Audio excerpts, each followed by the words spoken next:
I dislike Boruto due to the amount of problems it has. Some of them were placed on itself, but others were inherited due to being a sequel to Naruto. I'll start with the inherited problems. The first problem that came with the sequel, regardless of its quality, is that it was continuing a story that had ended. Naruto was written to end at chapter 700. The manga's final page even references the first page of the story, which is a nice touch. All of the villains are taken care of, and most to all of the plot threads were tied up. The Ninja Alliance had created an era of peace. People were satisfied, and I personally respect stories that know when to end and don't continue indefinitely. This leads to the second problem, because as a sequel, you would have to revive a story that ended. You would also have to create new villains and more conflict, even though the story reached a peaceful end. This would disrespect the efforts of the characters in the original. The story was intended to end at 700. Everything past that point will be improvised and unplanned, which usually leads to a less polished product. The third problem is power balancing. Like many stories, as Naruto reached its conclusion, the power balancing fell apart and characters became broken. But that wasn't too bad, since it fell apart towards the end.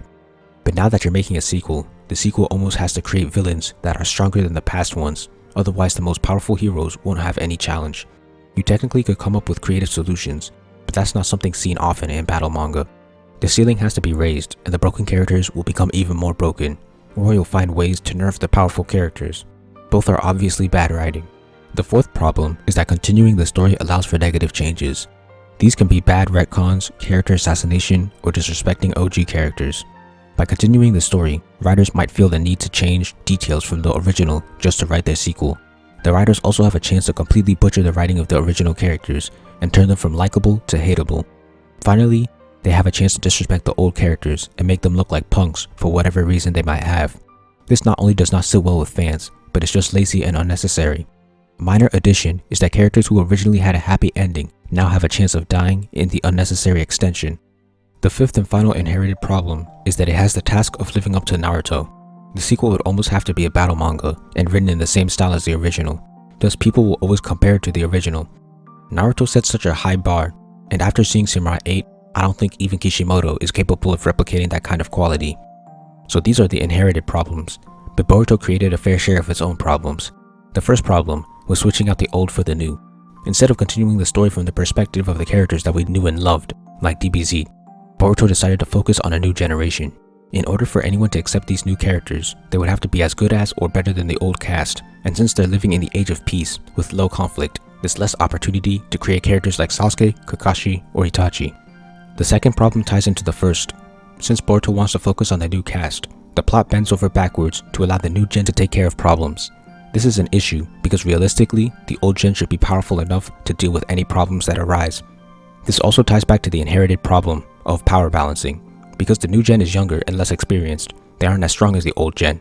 This leads into problem 3, which is that the old gen gets nerfed while the new gen gets buffed.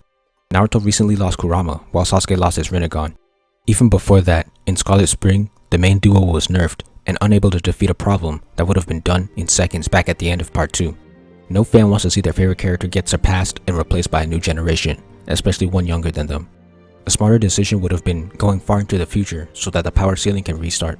The fourth problem is that Boruto tries to rehash ideas from the original. The anime allegedly has a 7 Ninja Swordsman arc, and the movie definitely had a Chunin exams. Not only are these ideas unoriginal, but they aren't well done and are much less better than Naruto. Why would any fan watch a sequel that just repeats what the OG did, but worse? Why make a sequel at that point? The fifth is that the cast are clones of the original cast. Almost everyone's kid is either a copy of them or a copy of them with a different spin. Sarada is book smart like Sakura, while Boruto is spoiled and bratty like Naruto, except for opposite reasons. Naruto had no family, while Boruto has a family, but he thinks his dad doesn't pay enough attention to him. I believe every offspring is like this, even their designs are extremely similar, with Shikadai and Metal looking nearly identical to their parents. Additionally, they have the same jutsus as their parents, which is even more lazy. Some characters like Ino Shikacho I can understand, but Sarada having super strength and Chidori is unnecessary. Neither of those are clan jutsu. A possible argument would be that a lot of OG characters have the same jutsu as their parents, but my counter would be the presentation. Characters like Shino, Kiba, Ino Shikacho, and more do basically have the same jutsu as their parents, but from our perspective, their parents are the clones of the kids. We see the kids first, we see them fight first, and we see them significantly more than their parents. So if anything, I'd criticize the parents for being clones, but we don't see enough of them for me to complain.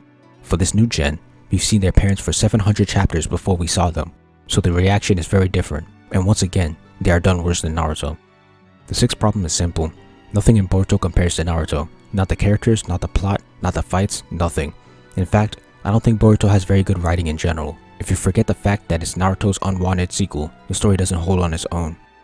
A lot of the writing feels incompetent in both the anime and the manga, but especially the anime. In conclusion, the combo of inherited problems from being Naruto's sequel and the bad decisions made by the writers for Boruto are what went wrong with Boruto.